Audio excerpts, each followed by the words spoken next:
السلام عليكم ورحمة الله وبركاته. لما أنا صحابتي جنالك يورا مسيدتين حرجينا أنا عافمات قبطان سيداني أنا عافمات قو في ملكينا وقت قرح بدنا على قاعدة نسان وأنا كمان تعربنا عن كهالو حكو سابسين هاي the more they know the less they give you their attention.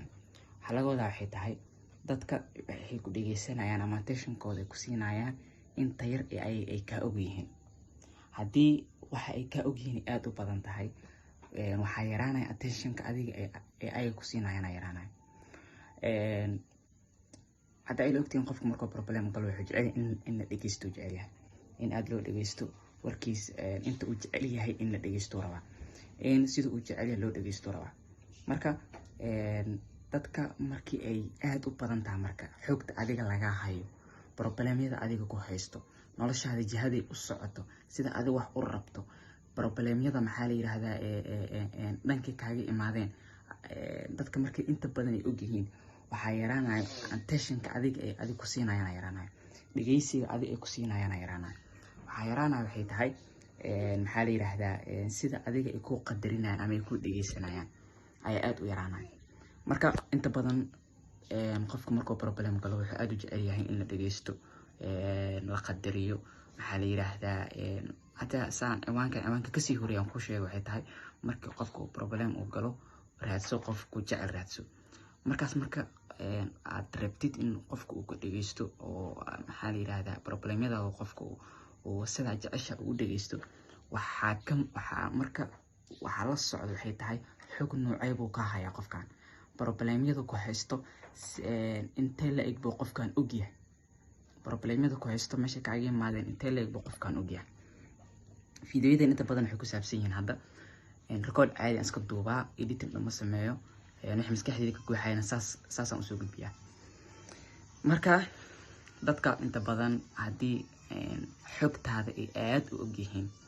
haddii ay badan tahay inta adiga ay ka warqabaan haddii ay badan tahay problemyadaada dhankay u socdaan ama dhankay kaaga imaadeen haddii ka warqabaan jihada noloshaada ay u socoto haddii ka warqabaan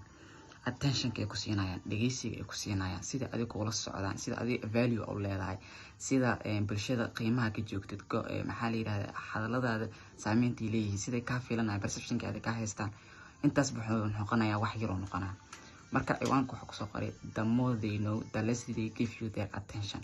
In allaale inta ay ka ogyihiin hadday badan tahay waxaa yaraanayo inta attention ku siiyana yaraanayso.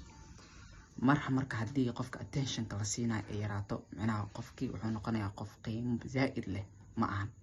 oo macnaha qofka zaa'id looma dhageysanayo. Marka haddaan rabno marka dadka inayna dhageystaan ama ayna qadariyaan ama ayna xushmeeyaan dadka waxay ku dhageysanayaan inta aysan ka ogyihiin ku dhageysanayaan inta ay ka ogyihiin kuma dhageysanayaan. Qofka marka isla sheekeysanaysiin waxa u sheegaysid uu maqlayaa balse wuxuu tamaninayaa ama uu rabaa inta aadan u sheegin hadhow marka maladiisa ama eegiisa wuxuu u sheegayaa qofka intaasoo kaa qariyay intaas kuma sheegin sababta intaas kaaga qariyay maxay tahay qofka marka maladaas ku jirto. Marka dadka mar walba waxa aadan u sheegin ay aad u dhageystaan waxa ka maqan aysan maskaxdooda ku jirin ama aysan arkin ama aysan maqal ama aysan wax ka ogin waxba ka akhrin ay aad u rabaan ay aad u jecel yihiin. Marka xogta laga ogyahay mar walba isku day in ay yar tahay.